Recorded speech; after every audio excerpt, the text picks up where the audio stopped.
welcome to the next episode of Baat. Today we have Kajol Srinivasan. Hello, Jeeya. Hi, Kajol. How are you? Hanging in there.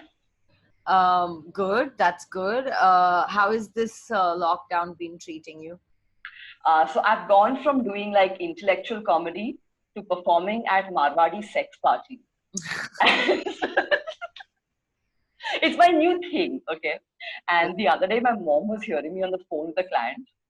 And I was like, can I say anything? And he was like, yeah, say anything. I was like, boob jokes, okay, this thing. And she finally came to me later and she's like, you don't have to do this. I can break my FDs. Awesome. That is crazy. All right, Kajol, what is your first memory of me? So I met Piyush Tenguria on OkCupid. Okay, I'm sorry, I apologize for that. And he brought me to Jeff Goldberg as his plus one, which he sold to me as some sort of privileged member card that I was being given. And that's when I saw you for the first time. I also remember you being plus one. I do remember that. But then I also remember you transitioning into your own comedian and getting your own plus ones. Yes. So the whole reason I came to Piyush Tenguria's gig, please, that was the only reason, was to become a comedian myself. That was what connected us. He said, I'm a stand-up. And I said, okay, now I want to stand up. So, yes, I started doing comedy, I think, a month after that. Yeah, I remember seeing you at a comedy Rhapsodies gig as well. That was in Warsaw, na? Yes. So I started doing this later. I did your gig and I did the Hive before. And your gig, I remember we got only one spot a month at that time. Remember? Yeah, because There's a it lot was of fighting. on Thursdays or something. Yes. But that was a lovely venue, yeah. Yeah, it was. Every venue that I work on, I try and make it as lovely as the Jeff Goldberg. The good thing about that was the fact that it had its own green room. Also, the whole atmosphere. It was a very small venue, but you felt like you were on stage performing to this. All the lighting was perfect. Everything was just worked. Yeah, that's true. It did. How long have we known each other for? 3 years, I think. I also think 3 years. Yeah, that is what I have written in my answer. I think we've known each other for 3 years. One thing you hate about me. Do we have to do this? That's what? Okay. I find your comedy, you do a lot of self-deprecative comedy. And I just feel that you have a very different mirror in your head than what the audience is seeing. So when you're like, I'm so fat and I'm so this thing, the audience is wondering what the fuck you're talking about. Yeah. The thing about that is that when I was younger, I was always fat. And I believe that fatness remains in your head forever. Yes. Because you're also told so much about how fat you actually are. And by your own parents. Huh? That's the worst part. Yeah. They wanted to put a balloon in my stomach. Yeah, but I had become thin once in my life, and you are thin. I know, but like I still have my arms and shit, right? And yeah, that's the thing, Jeeya. This is what you're just seeing in your head. All right, cool. My face is thin, I will agree. I have cheekbones, I will not deny it. I do not need to do any duck, nothing. The cheekbones just come on their own. I don't hate anything about you. In fact, I always admired your dedication to learn and improve as a comedian. You have come such a long way. I know, man. I remember the first open mic. I used to tank so royally at Jeff Goldberg. I have heard the silence coming at you from the darkness. You have reached the point where you push through even the silences now. If there are any. No, there are always. The good thing of a stand-up is that there's no room for your ego to, blow out of proportion. Because out of the 4 gigs that you perform in a week, one will definitely go not so well. Yeah. I look forward to those ones. because then I realized that I'm not as good as I am in my head. Yeah. Have I taught you anything? Yes. What I love about you is that the complete professionalism. Okay, when you are producing a gig, the performer feels like they don't have to do anything. It's like, and I remember the gig which we'll talk about later. Yeah, the NCPA gig. But you take care of everything, and there is no stress on your face. Like, yeah, I'll handle it. Okay, Yeah, that is something very very rare. yeah. I love problem solving.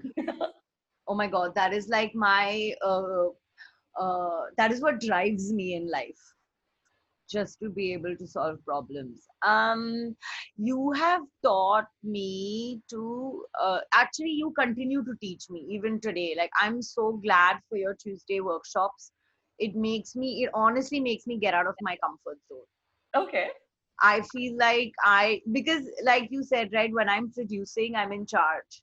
Yes. Over here, I'm not in charge. I don't know anything, right? And that makes me feel so good. I just I like know what you mean. I just like having no control, right? That fear of am I gonna fuck this up is something that I look forward to every Tuesday. Another thing which I really admire about you is now I do not have the patience to sit through open mics and to mentor these raw comedians who have come onto stage and they're like, I'm from Andheri East, and they think that's great comedy. I really like the way you give platform to these, raw, fresh comedians because nobody really wants to curate a gig out of with all of them. It's very difficult to get people to come and watch it also. Yeah, That's purely done because you love the scene. yeah. Actually, I also believe that because the 5 p.m. open mic is so in demand, right? And an audience shows up every single time. There's at least 30 people watching that 5 p.m. open mic. All right. And because it's a free open mic, I have made it compulsory for everybody's video to be on. Oh, very nice, yeah. Yeah. So nobody can have their videos off. If your video's off, I throw you out. But 30 people coming for an open mic is unheard of. Correct. Right. And because it's also now a competition, so they come with their best material, Nice. right? And all the, like, for example, the already established comics that are doing open mics don't really write jokes and come. No, they don't. No, they don't. They're talking about premises which they've just had in their heads and they're testing it out on the guinea pigs. And I find that so annoying, I can't tell you. Yeah, they're tired and they're all tired jokes that are already done as well, right? They're not coming up with new material. Yeah, and their whole argument would be like, guys, I'm just trying new material. Or it would be like, tough audience. Yeah, I guess, yeah. I hate that. Yeah, dude, it's and so this 5 p.m. open mic, each comedian gets 3 minutes and they bring their best, right? And because they also want to win. Yeah. So if you win the 3 minute open mic, you get a 5 minute spot on a Saturday. Okay. If you win the 5 minute spot on Saturday, at the end of the month, there is a comedy grand slam. Okay. Like you used to have live. Yeah, exactly. So then these comedians will get 7 minutes or something. Very nice, yeah. They win that 7 minute open mic and they get into the comedy ladder WhatsApp group, I guess. So then they can get on to more ticketed events and work on their premises and then slowly get into hosting, Damn. Damn. basically climbing the comedy ladder. Brand plug. Oh my God. Your best time hanging out with me. We've never hung out. I, agree. But I am going to say this that I think we have gotten so much closer during this lockdown Agreed. because of our mutual dislike for plagiarism. Inside joke, yes. But at least one we wrote ourselves. Um, Yeah, exactly. I agree. I agree. Yeah, I think we have, and I've always liked you since Same the here. beginning. what I like about you is whatever you are on the face of it. There is no, you're not pretending. Yeah, So yeah. even earlier, when I don't think we got along very well in the first 6 months of my comedy career. Like we didn't know each other, and but even then, the attitude gave me an honest attitude. I don't know you, I don't care, like whatever. So you don't pretend, and I love that. I think it was because of your friendship with that guy. What did you hear before about me before you actually met me? Um, so I was friends with guys. Okay, I didn't know any girls in comedy. And the guys are pretty intimidated with you, Gia. They were like, she never gets her spots, and she's only promoting the women, and that was the scene. So yes, and I think the first time I walked into Jeff Goldberg's, he looked and said, "Oh, are you a plus one or are you a comic or something like that?" Yeah. So I was like, "Oh my god, it's all true." Oh my god, I'm sorry. That's cool. I made my own opinion about you because I met you and and I started getting to know you through the shows that we did together and all of that. So I've always liked you, like I said earlier as well. My opinion was that you are amazing. Thank you. Yeah. Um, if you had to make a nickname for me, what would it be? Queen Bee, but I see Queen Bee. Oh, nice, nice. I like it. The thing is, even I have Queen in my name for you, by the way. Tell me. It's a queen of Twitter. Oh, I like that. Yeah, you are the Twitter queen. Queen tweet, tweet queen, tween. You could be a tween. Is that weird? That is very weird. It sounds like one level below millennial. Yeah, I was gonna say it sounds like a teenager or something. It could be a magazine, the tween magazine. No, you're the queen of Twitter. I like that. Nobody can write better tweets than you. Oh my God. Thank you. It is so much. You take the time out to write your tweets. Thing is, it's a discipline which I formed 3 years back that I will write one joke a day, and I do it while eating my breakfast. That's yeah, but the dedication, the commitment, the thought behind the tweet, even the dedication commitment is one thing, but actually putting thought into it. The thing is, comedy is not a hobby for me. I've already had one career. I'm a graphic designer. This is what I want to do for the rest of my life. Okay, comedy. So yeah, I'm not just doing it on the side. It is everything that I do. Graphics is on the side to finance the rest of But it's amazing, dude. I love the you every morning. I mean, every day. it There's every day. always yeah. There's always like I have a commitment with my blackboard, Yes, I see that. but it's not funny every day, I get it. and I don't like it. I want it to be funny every day. Keep writing every day, it happens. Yeah, yeah, I agree with you. So this one joke, I think I'm gonna also implement. I do when you have your workshops now. Then I write a lot. I get it. And really good ones. Even Yeah, that grandmother one you came out with on the workshop, that was very that's what it came from your workshop. It's because of you. Thanks. good. I wish you did your. I honestly have only Mondays. Actually, only Tuesdays is the day that I don't do any shows Okay. except the 5 p.m. show. That is an open mic that happens every day. And I'm so happy that I can attend your workshop. All right. I don't even want to program anything on Tuesday because I already have a plan. Okay. That's nice. Ooh, if we were stranded together on an island, where would you want to be stranded with me? Thailand. Okay. This is one of these nice Thai islands. You will probably organize some 4 men you'll find somewhere on some tribal men. You'll make them build rafts for us and cook and all that. And yeah, I'll just have to sit there and Gia will organize our escape. I had thought of Japan. Okay. I've never been there, but why Japan? I don't know. I think you and me in Japan would be great because do you like fish? I love fish, but not raw There fish. you go. Not raw fish. It doesn't matter. It's fine. It's fine. It's fine. We'll get you into raw fish in Japan. No, no, no, no, All no, right, no, all no, right, all no, right. no, no, no, no, no, no. I'm Bengali. No raw fish. All right, we'll get. But and the those flowers, the blossom, The cherry blossom. cherry blossom. Yeah, I don't know why the cherry blossom reminds me of you. Really? Yeah, Okay. Okay. That's lovely. yeah, and I think I could imagine us being stranded in Japan. Okay. Let's do it. Yeah, it. I wish it was that easy. What would you change one thing about me if you could change something?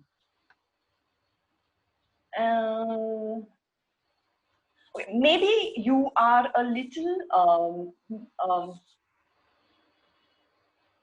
you're a little defensive and intimidating at first for people who don't know you. So maybe, but then you know what? You wouldn't be you if you weren't that. Like that is your personality. So I don't know whether I want to change it.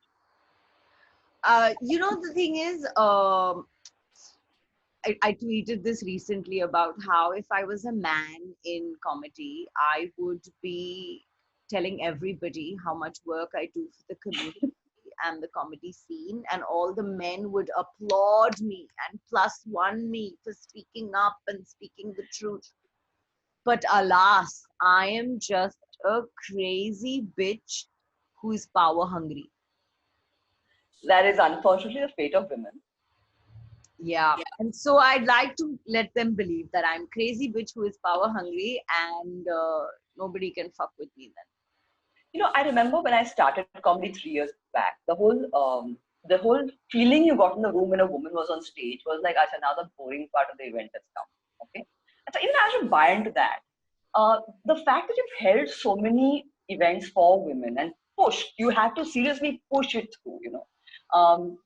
I remember Femapalooza, which is the event you had only for women, the lineup, that used to sell like 5 and 4 tickets, and then you suddenly start getting full houses in your Juhu venue, like some 50 people landed up. So from the journey from selling 5 tickets to 50 tickets for an all women's show is so massive. No one's managed to do that. It's because we women are on stage and women are off stage. Yeah, That is why. And because there were so many women coming off stage, I encouraged more women to be on stage. yeah. So it was always that I would always push for at least 2 to 3 women in on the lineup, even if there are 5, 6 boys, but at least 3 women. Which they of course had a problem with. Guys were like, "Oh my god, but women." I mean, one improver told me, I will not mention him. We both know him. He said, "You've had a good run in comedy, but you've also had it easier because you're a woman." I said, "How did you get that idea? How?" He's like, "No, there are fewer of you all, so you'll get noticed more." There's just no getting through to the guys. I don't know what to say to this. The thing is, because there's a lot more men, they generally have a lot more opportunities as well. Yeah, and even for a corporate show, sometimes it's like, oh, it'll be a all men's event, and it's going to be alcohol, so we don't want a woman. You start off from facing that sort of resistance. Yeah. I Like want they to would, know the easy part. I also want to know the easy part. Oh my God. I can't wait for the day when I would go up to a guy and be like, hey man, you're getting the laughs because you're cute. Actually, there is a guy who we can say that to. I mean, there's tons. There's tons. Oh my God, I was going to say something. Yeah, let's not take names. Yeah, no, even clues you shouldn't take. Okay. All right, the next question. Oh, I have to tell you what I would change about you. I didn't say that. I would bring you to South Bombay. To stay? Yeah, like I think you belong in South Bombay. And who's financing this?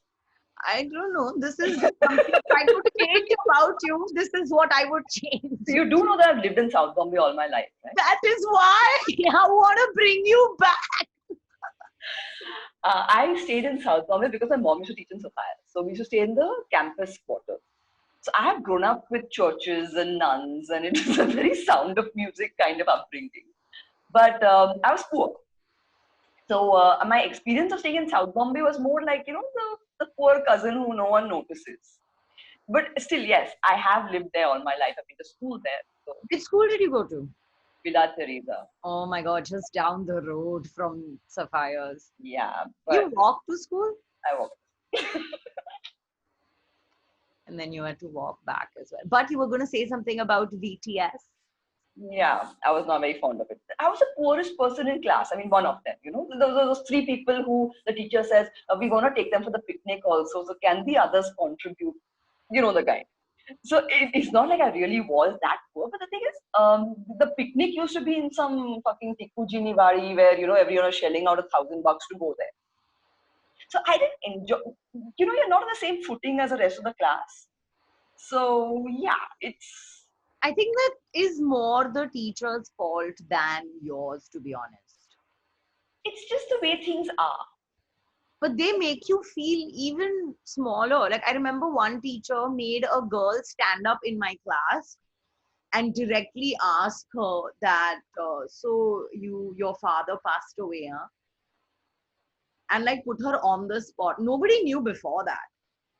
Well, my parents were separated when I was in school, and my one of my class teachers used to quiz all my friends about it in tuition classes where there were more of them. Like what is happening.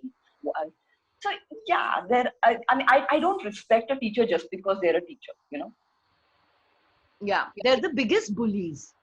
Yeah, they can be. They can be. There are some fabulous people. Yeah, they make you feel small and all. I don't like that. What was your favorite show that we did together? The NCPA Femapalooza. So I will tell you about the show. It was a great show. Firstly, I think we sold out how many tickets? 200 tickets. Yeah, Full of women, women on stage, women in the audience, women having crazy amount of fun. And there were two shows back to back. One was at 5 o'clock and one was at 7 o'clock. correct. And Jeeya was hosting the first show, and the second show I think was the plan.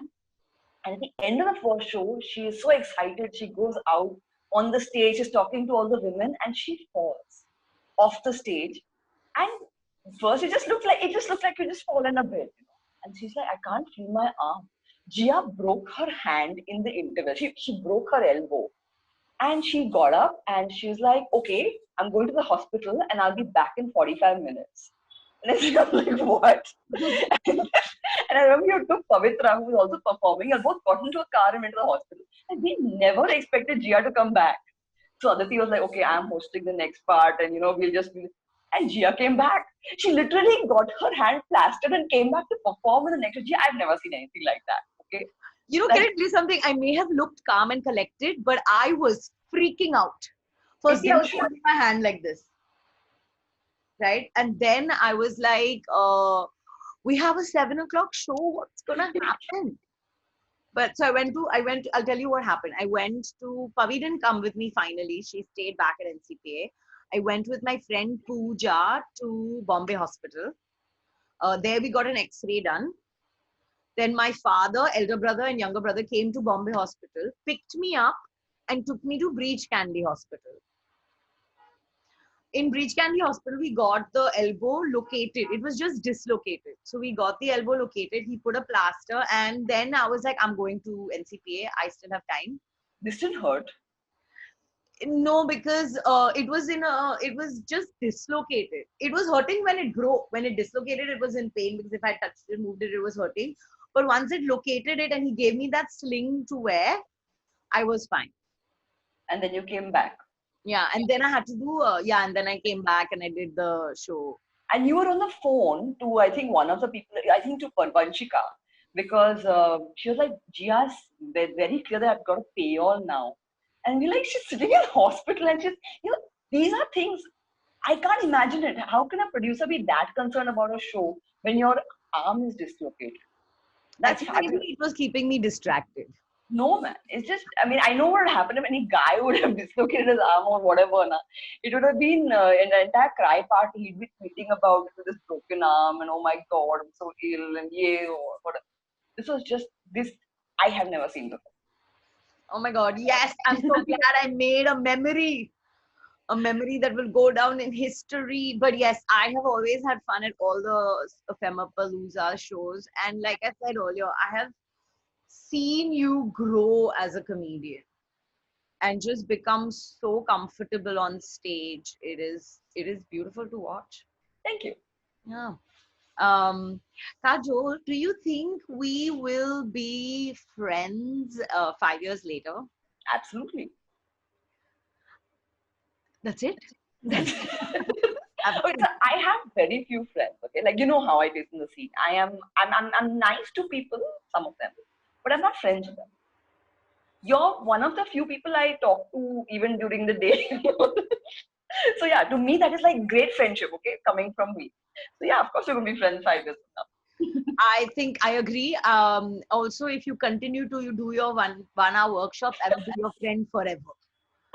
now. Also, Please don't stop. Even I don't know when this lockdown is actually going to end. March 2021. Really, March 2021? So April it will be open? I think so. I turned 40 in April. We will do a Femapalooza on that day. My roast is supposed to happen. Hey, don't do roast. Yeah. I can't stand that format. Roasting is nothing but it's like insults which are applicable to anyone. They come and chipka them on you. What is the point? You know how many people would die to roast me? The amount of people that would like just despise me only because they want to roast me. But they would not do it with their faces and their names showing. So if you have an anonymous roast on Twitter, you will probably like just get mass following there. No, I don't want to have. No, don't. I don't. I put up personal stuff on Twitter. I'm like, I'd use it as Facebook. No, and anyway, this anonymous thing. I mean, I don't entertain anything said by anyone anonymous. That's why I like you. Whatever you say with your face and your your full identity. Yeah, I don't have time to have anonymous accounts. Yeah. A lot of people I don't know what happened to that honest comic. Honest Comic is still around. I mean, I saw one tweet about Gima a while back. All right. Again, I don't even go and check what who's tweeting. If I see it, I see it. Honest Comic ceased being relevant or funny a long time back. Yeah. I hope he's listening to this. There are three of them. Tweet There are about three of them. I'm very sure. It's not one person. really? Yeah, because you can tell from the tone of the tweets. You think anonymous accounts are just run by one person? I don't know anything. So all troll accounts are generally run by a group of people because then you variate the tone. It's very easy to give yourself away when you're even tweeting because your tone of voice comes through. So when there are three people tweeting now, you can't tell. Oh, wow. I love how much detail you've gotten into with I love it. Maybe I'll go and see. But can I ask you something? So if Hmm. three people are, one of them will tell somebody. Generally, no. Um, See, if you have a troll account, generally the three people are open micers who have been slighted by the five producers in the business. So who would you tell? I opened a troll account to troll Hijaz Musa, of all people. He had thrown me out of the room one night and I got angry. But the thing is, he recognized my tone of voice in the tweet. Oh, Yeah, so let's leave that to the three people and the four people. That's when I realized that a troll account can't be run by one person. that's insane. I've never even thought of that. Some people have made troll accounts for producers as well. Yeah, Yeah. I've had some one two trolling once in a while, but not much. the disgruntled open micers. Yeah. Yeah. Men. Who knows? I don't think I piss women off that often. That's also true. That's I'm, also true. I just stop associating myself with them. Very easy for me to do that. Same here, which is actually something I'm working to not do, but it is part of my nature. I find it very easy to just cut people out Yeah, me too. because I can't take conflict. I really don't know how to fight with someone verbally. Yeah, I mean, yeah, I'd rather just cut you out. Yeah. And anything you want to say before we end the podcast? Let's hope that things open up fast, and I can't wait to get back on stage. And we should do. I love integral space. Yeah, that entire that feel of the loft. All jokes work there Yeah, because the audience feels very friendly towards it. So yeah, I can't wait it for is that. the second almost Jeff Goldberg. Almost Jeff Goldberg. Almost. It's a Jeff Goldberg which Siddharth Gopinath can fit Yeah. All right. Thank you for joining me, Kajol. in. Always a pleasure.